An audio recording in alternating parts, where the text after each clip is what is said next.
নমস্কার, welcome to my YouTube channel.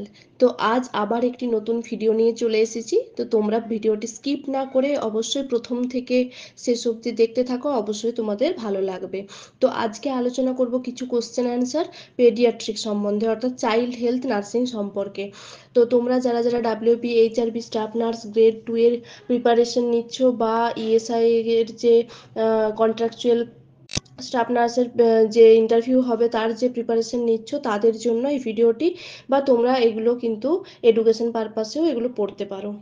তোমরা যারা যারা ইন্টারভিউর জন্য প্রিপারেশন নিচ্ছ, তো তোমাদেরকে বলবো তোমরা আমার আগের ভিডিওগুলো দেখতে পারো। যদি WB HRP staff nurse grade 2 এর জন্য বা ইএসআইসির জন্য যদি ইন্টারভিউ দিচ্ছ, সে ইন্টারভিউ দেবে বা দিচ্ছ, সেক্ষেত্রে কিন্তু তোমরা আমার আগের ভিডিওগুলো দেখতে পারো। সেখানে আমার প্রিপারেশন ট্রিক্স, কীভাবে ইন্টারভিউ অ্যাটেন্ড করবে, ইন্টারভিউতে কীরকমভাবে কোশ্চেন ধরা হয়, আর এছাড়াও বিভিন্ন ধরনের কোশ্চেন কিন্তু আলোচনা করা আছে। এছাড়াও কাট অফ ক্যালকুলেশন কীভাবে করবে, আমি কিভাবে র্যাঙ্ক করলাম বা আমি কিভাবে সিলেক্টেড হলাম, এইসব বিষয়ে যদি জানতে চাও তাহলে অবশ্যই কিন্তু আমার আগের ভিডিওগুলো দেখো। আজ কিছু শর্ট কোশ্চেন আলোচনা করব, তার সাথে লাস্টে কিছু লং কোশ্চেনও বলে দেবো কী কী কোশ্চেন তোমাদের কাছে আসতে পারে এবং কোন কোনগুলো ইম্পর্টেন্ট। তো চাইল্ড হেলথ নার্সিংয়ের যে ইম্পর্টেন্ট কোশ্চেনগুলো সেগুলোই কিছু কিছু আজকে আলোচনা করব। আমার কিন্তু এই চাইল্ড হেলথ নার্সিং, অর্থাৎ যারা এনআইসিইউ রিলেটেড কোশ্চেন চাইছিলে বা পেডিয়াট্রিক যারা ওয়ার্ডে কাজ করছো তারা যারা কোশ্চেন চেয়েছিলে, তাদের কিন্তু আগে একটা ভিডিও আমার আপলোড করা আছে পার্ট 1 হিসাবে। তোমরা ওটা কিন্তু আগে দেখতে পারো, ওটা দেখার পরে ওইটা দেখতে পারো, আবার এটা দেখার পরেও ওটা দেখতে পারো।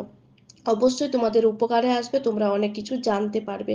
তো আগের ভিডিওটা অবশ্যই তোমরা দেখো গিয়ে, আর এই ভিডিওটাও শেষ অবধি দেখতে থাকো। আজকে কিছু ইম্পর্টেন্ট শর্ট কোশ্চেন আলোচনা করব। তো চলো দেরি না করে ভিডিওটা শুরু করি। তো তোমরা যারা আমার ভিডিওটি দেখছো, যদি ভালো লাগে অবশ্যই একটি লাইক করে দেবে, আর বন্ধুদের সাথে প্রচুর পরিমাণে শেয়ার করবে। আর যদি আমার চ্যানেলে নতুন হও, আর সেক্ষেত্রে যদি ভিডিওটা তোমার ভালো লেগে থাকে, সেক্ষেত্রে কিন্তু তুমি চ্যানেলটা আমার সাবস্ক্রাইব করে রাখো পরের ভিডিওটা পাওয়ার জন্য। তো first question, development in children refers to one of the following. তো এখানে চারটি অপশন দেওয়া আছে, সেই অপশনগুলোর মধ্যে ডেভেলপমেন্ট অফ চিলড্রেন কোনটাকে বলা হচ্ছে। তো ফার্স্ট অপশানে দেওয়া আছে increase in size of the body parts, বিতে দেওয়া আছে ইনক্রিজ ইন ইন্টারসেলুলার সাবস্টেন্স, সিতে দেওয়া আছে qualitative change and progressive increase in skill and capacity to function, আর ডিতে দেওয়া আছে কোয়ান্টিটেটিভ চেঞ্জ ইন বডি। তো এখানে সঠিক অ্যান্সার হলো qualitative change and progressive increase in skill and capacity to function. তো এখানে ডেভেলপমেন্ট, চিলড্রেনের ডেভেলপমেন্ট বলতে কিন্তু কোয়ালিটেটিভ চেঞ্জ যেটা হচ্ছে, এবং আমাদের যে স্কিল, বাচ্চাদের যে স্কিল ইনক্রিজ হয় সেটা, এবং কতটা ফাংশন করছে, কতটা ক্যাপাবিলিটি হচ্ছে, এটাই কিন্তু ডেভেলপমেন্ট। ডেভেলপমেন্ট বলা হয় যেটা প্রগ্রেসিভ ইমপ্রুভমেন্ট হচ্ছে স্কিল এবং ক্যাপাসিটির। আর গ্রোথ বলা হয় যেটা আমাদের increase in size and body mass. Growth যেটাকে বলা হচ্ছে সেটা হচ্ছে আমাদের শরীরের কতটা বডি মাস ইনক্রিজ হচ্ছে, এবং আমরা হাইটের দিক দিয়ে বা সাইজের দিক দিয়ে কতটা বড় হচ্ছি, এটাকে বলা হয় গ্রোথ। এবং ডেভেলপমেন্ট হচ্ছে আমাদের যে ফাংশনাল যে ইমপ্রুভমেন্ট বা স্কিলগত দিক দিয়ে যে ইমপ্রুভমেন্ট, সেটাকে কিন্তু ডেভেলপমেন্ট বলা হচ্ছে। Second question, knowledge of normal growth and development of the child is essential for the nurse because. তো এখানে বলেছে যে গ্রোথ এবং ডেভেলপমেন্টের যে নলেজ, একটা চাইল্ডের যে গ্রোথ এবং ডেভেলপমেন্ট কতটা হচ্ছে সেটা জানাটা কতটা এসেন্সিয়াল একটা নার্সের কাছে, সেটার যে অপশানগুলো দেওয়া আছে সেগুলো দেখো কারণটা কি কি। তো ফার্স্ট অপশান দেওয়া আছে it is basic to understand the sick child, বিতে দেওয়া আছে মোস্ট নার্সেস হ্যাভ চিলড্রেন, সিতে দেওয়া আছে most children do not get sick, আর ডিতে দেওয়া আছে it helps nurse to be good father or mother. তো এখানে কিন্তু অপশন এটাই সঠিক অ্যান্সার। এখানে একটা চাইল্ড কতটা দুর্বল বা কতটা উইক সেটা জানার জন্যই কিন্তু একটা নার্সকে জানতে হবে যে বাচ্চাটার কতটা গ্রোথ এবং ডেভেলপমেন্ট স্কোর কতটা আছে। Next question, weight of brain in neonate. তো নিওনেটের ক্ষেত্রে যখন নিওনেট থাকে বাচ্চা, তখন ব্রেনের ওয়েট কতটা থাকে। তো এখানে অপশন দেওয়া আছে 100 গ্রাম, তারপরে 1 কেজি, তারপর দেওয়া আছে 300 থেকে 500 গ্রাম, তারপর দেওয়া আছে 600 থেকে 700 গ্রাম। তো এখানে সঠিক অ্যান্সার কিন্তু 300 গ্রাম থেকে 500 গ্রাম। তো জেনারেলি নিওনেট বাচ্চাদের কিন্তু ব্রেনের ওয়েট 300 থেকে 500 গ্রাম থাকে এবং 1 ইয়ার যখন এজ হয় তখন এটি কিন্তু ডবল হয়ে যায়। Next question, the vision fully mature at the age of. তো কত বয়সে ভিশন যে আমাদের দেখার শক্তিটা বাচ্চাদের সেটা কখন ম্যাচিওর হয়? তো ফার্স্ট অপশন দেওয়া আছে 6 থেকে 7 ইয়ার, তারপর অ্যাট বার্থে, তারপর থার্ড অপশন দেওয়া আছে 6 মান্থ, আর ফোর্থ অপশন দেওয়া আছে 1 to 2 ইয়ার্স। তো এখানে সঠিক অ্যান্সারটি হলো এ, অর্থাৎ 6 to 7 ইয়ারে কিন্তু বাচ্চাদের ফুললি ম্যাচিওর হয় ভিশনটা। Next question, what is the normal pulse rate of newborn. তো এখানে 4টি অপশন দেওয়া আছে যে নিউবর্নের নর্মাল পালস রেট কত। তো first option 140 per minute, second option 130 per minute, third option 120 per minute এবং ফোর্থ অপশন 110 পার মিনিট। তো সঠিক অ্যান্সার হলো 140 পার মিনিট। তো নিউবর্নদের ক্ষেত্রে পালস রেট নর্মাল এভারেজ হলো 140 বিটস পার মিনিট, আর এটি 120 থেকে 160-এর মধ্যেও নর্মাল ধরা হয়ে থাকে। 120 থেকে 160 বিটস পার মিনিটের মধ্যেও নর্মাল ধরা হয়ে থাকে। রেসপিরেশন রেট হচ্ছে 30 to 60 বিটস পার মিনিট, আর অ্যাভারেজ হলো 40 বিটস পার মিনিট। আর বিপির ক্ষেত্রে 80/46 mm অফ এইচজি, আর এটির ভেরিয়েশন কিন্তু হতে পারে 20/10, এরকমভাবে ভেরিয়েশন কিন্তু নর্মালের ক্ষেত্রে হয়ে থাকে।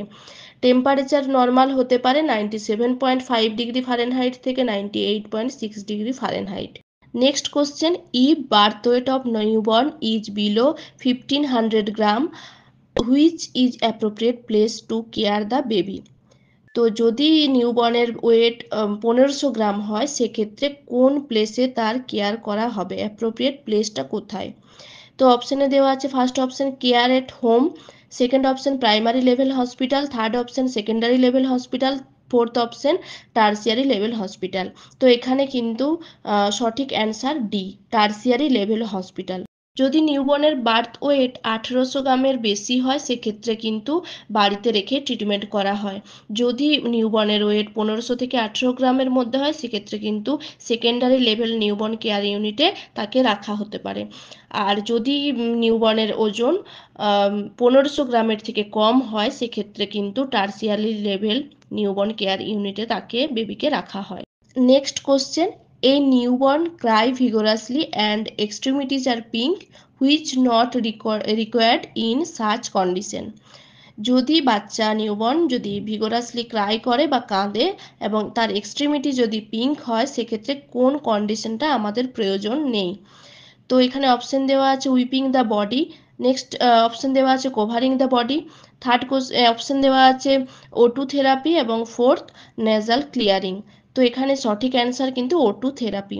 যদি দেখো যে বাচ্চা ভিগোরাসলি ক্রাই করছে বা কাঁদছে আর পিঙ্ক এক্সট্রিমিটি আছে, অর্থাৎ এক্সট্রিমিটি কালার যদি পিঙ্ক থাকে সেক্ষেত্রে কিন্তু কোনো রকম সাইনোসিসের ইন্ডিকেশন নেই, সেক্ষেত্রে কিন্তু অক্সিজেন থেরাপির কোনো প্রয়োজন নেই।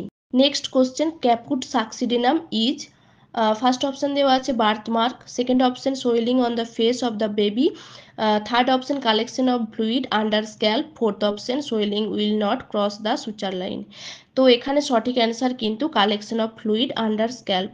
ক্যাপুট সাকসিডিনাম কাকে বলা হয় না, কালেকশন ফ্লুইড মানে স্ক্যাল্পের নিচে যদি ফ্লুইড কালেক্টেড হয় বা জমা হয় সেক্ষেত্রে কিন্তু তাকে ক্যাপুট সাকসিডিনাম বলা হয়। সেক্ষেত্রে কিন্তু এখানে যেমন দেওয়া আছে যে swelling is will not cross the suture line ডিতে, ডি অপশানে, সেটা কিন্তু সঠিক নয়। ক্যাপুট সাকসিডিনাম যদি হয়, যদি ফিটাল স্ক্যাল্পের নিচে এডিমা হয় সেক্ষেত্রে কিন্তু সুচার লাইন ক্রস করে গেলে তাকে আমরা ক্যাপুট সাকসিডিনাম বলে থাকি।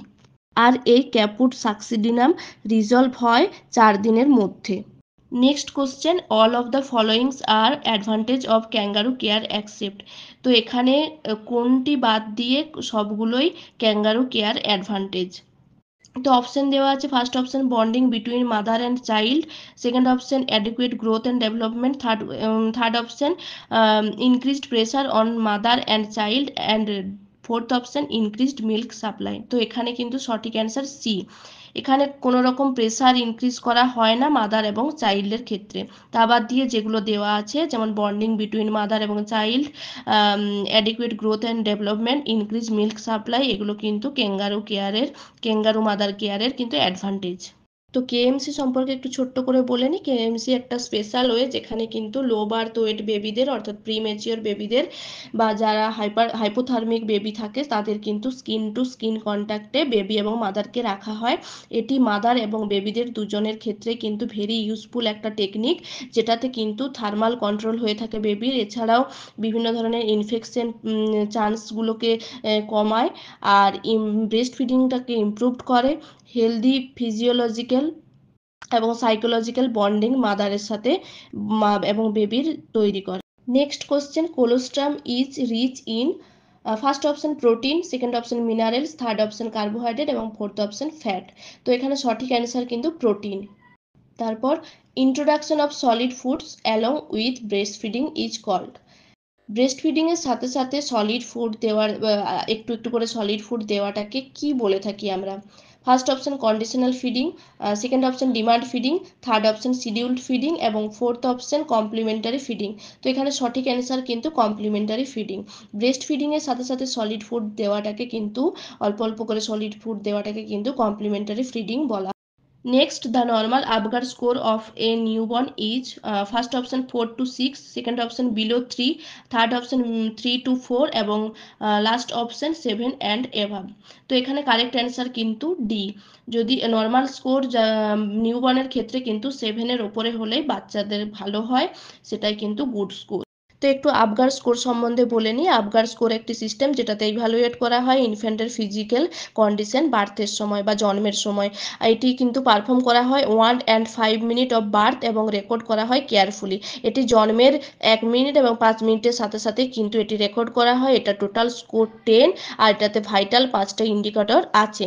তো আবগারের ফুল ফর্ম বলে দিই। এতে হচ্ছে অ্যাপিয়ারেন্স অর্থাৎ কালার, পিতে পালস হার্ট রেট, জিতে গ্রাইমেস অর্থাৎ রিফ্লেক্স, এতে অ্যাক্টিভিটি অর্থাৎ মাসেল টোন, আর আর এ রেসপিরেটরি এফোর্টস অর্থাৎ যেটা রেসপিরেটরি রেট বলা হচ্ছে। এরপর এই টোটাল 10 স্কোরের মধ্যে কোনটাতে কত স্কোর, কি দেখা গেলে কত স্কোর পাবে সেটা একটু আলোচনা করে দিচ্ছি। তো ফার্স্ট বলবো অ্যাপিয়ারেন্সের ক্ষেত্রে অর্থাৎ কালারের ক্ষেত্রে যদি ব্লু অথবা ইয়েলো কালার দেখা যায় নিউবর্নের ক্ষেত্রে সেক্ষেত্রে কিন্তু স্কোর 0, যদি বডি পিঙ্ক এবং এক্সট্রিমিটি ব্লু থাকে সেক্ষেত্রে কিন্তু স্কোর 1, আর যদি অল বডি পিঙ্ক থাকে সেক্ষেত্রে কিন্তু স্কোর 2। তারপর পালসের ক্ষেত্রে যদি অ্যাবসেন্ট থাকে সেক্ষেত্রে স্কোর 0, যদি লেস দেন 100 থাকে সেক্ষেত্রে স্কোর 1 এবং যদি মোর দেন 100 থাকে সেক্ষেত্রে কিন্তু স্কোর 2। গ্রাইমেস বা রিফ্লেক্স যদি নো রেসপন্স থাকে সেক্ষেত্রে স্কোর 0, যদি গ্রাইমেস প্রেজেন্ট থাকে সেক্ষেত্রে স্কোর 1 এবং যদি ক্রাই কাপ এবং স্নিজলিং যদি প্রেজেন্ট থাকে সেক্ষেত্রে কিন্তু স্কোর 2। এরপর অ্যাক্টিভিটি বা মাসেল টোন, তো ফ্যালাসিড যদি থাকে সেক্ষেত্রে স্কোর 0, যদি সাম ফ্লেক্সন অফ এক্সট্রিমিটি দেখা যায় সেক্ষেত্রে স্কোর 1 এবং যদি গুড ফ্লেক্সন দেখা যায় সেক্ষেত্রে কিন্তু স্কোর 2। এরপর রেসপিরেটরি রেট বা এফোর্ট, যেটা অ্যাবসেন্ট যদি থাকে সেক্ষেত্রে স্কোর 0, যদি স্লো এবং ইরেগুলার হয় সেক্ষেত্রে স্কোর 1 এবং যদি গুড ক্রাইং দেখা যায় সেক্ষেত্রে কিন্তু স্কোর 2। টোটাল স্কোর কিন্তু আমাদের 10 এবং আমাদের গুড যদি নর্মাল নিউবর্নের আবগার স্কোর ধরা হয় যেটি গুড বলা হয় সেটাকে কিন্তু 7 অথবা 7-এর ওপরে সেই স্কোরকে থাকতে হবে, তবেই একটা নিউবর্নের কিন্তু নর্মাল আবগার স্কোর বলা হবে। Next question, physiological jaundice appears in newborn. নিউবর্নের ফিজিওলজিক্যাল জন্ডিস কতদিনের মধ্যে দেখা যায়? তো অপশন ফার্স্ট অপশন দেওয়া আছে within 24 hours, second option 5 to 6 days, third option 2 to 3 days, fourth option 8 to 10 days. তো এখানে রাইট অ্যান্সার কিন্তু 2 to 3 ডেজ। ফিজিওলজিক্যাল জন্ডিস কিন্তু 2 to 3 ডেজের মধ্যেই দেখা যায়। Next question, all of the following R congenital abnormalities in newborn accept. তো এখানে কোনটি কনজেনিটাল অ্যাবনর্মালিটিস, কোনটা বাদ দিয়ে এগুলো কনজেনিটাল অ্যাবনর্মালিটিস।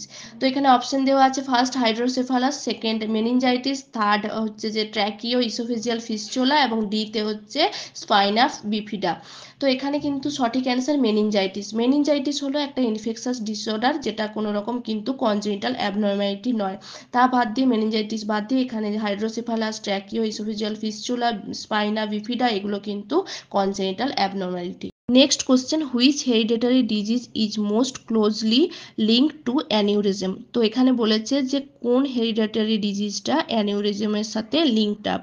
তো অপশন এখানে 4টি দেওয়া আছে। ফার্স্ট অপশন সিস্টিক ফাইব্রোসিস, তারপর লিউপাস এরিথমেটোসাস, তারপর মাইকার্ডিয়াল ইনফ্রাকশন এবং মারফান সিনড্রোম। তো এখানে সঠিক অ্যান্সার কিন্তু মারফান সিনড্রোম। তো এই মারফান সিনড্রোমটা কি না, মারফান সিনড্রোম হচ্ছে একটা hereditary degenerative connective tissue disorder. এখানে কিন্তু যেটাতে ইনক্লুড থাকে eye, blood vessel, bones, muscle এবং ligament. Next question, hydrocephalus result due to obstruction in the circulation of. First option RBC, second option WBC, third option plasma এবং fourth option CSF. তো এটার কিন্তু সঠিক অ্যান্সার সিএসএফ। আমরা সবাই জানি যে হাইড্রোসেফালাস কিন্তু সিএসএফ এর যে সার্কুলেশন সেটার অবস্ট্রাকশন বা কোনো রকম ডিজেনারেশনের জন্যই কিন্তু হয়ে থাকে। পরের কোশ্চেনটি হলো, tetralogy of Fallot is characterised by the following except. Tetralogy of Fallot এই যে ডিজিজটি এটি ক্যারেক্টারাইজড হয় অ্যাকসেপ্ট, এখানে অপশন দেওয়া আছে arterial septal defect, ventricular septal defect, overriding aorta, pulmonary infundibular constriction. তো এখানে কিন্তু সঠিক answer first option arterial septal defect.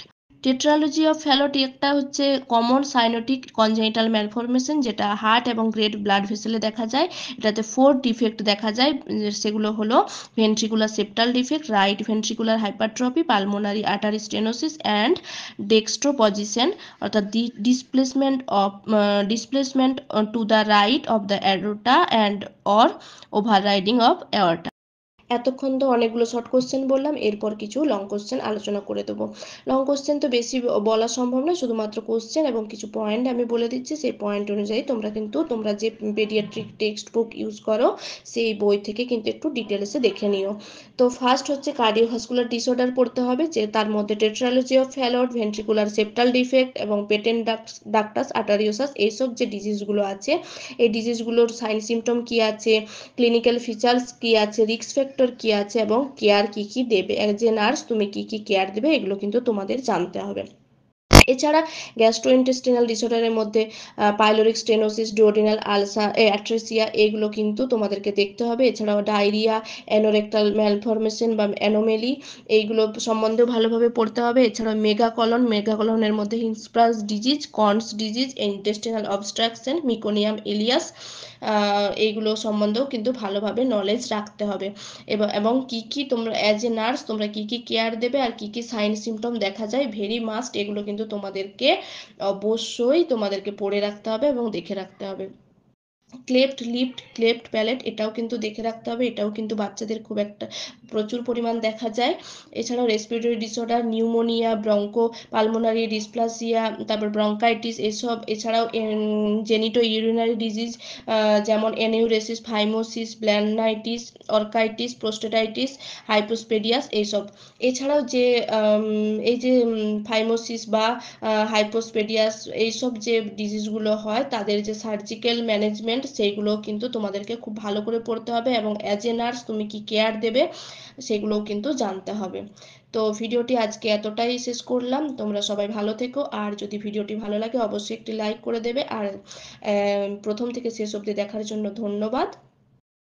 আর তোমরা সবাই ভালোভাবে প্রিপারেশন নাও, আজ এইটুকুই।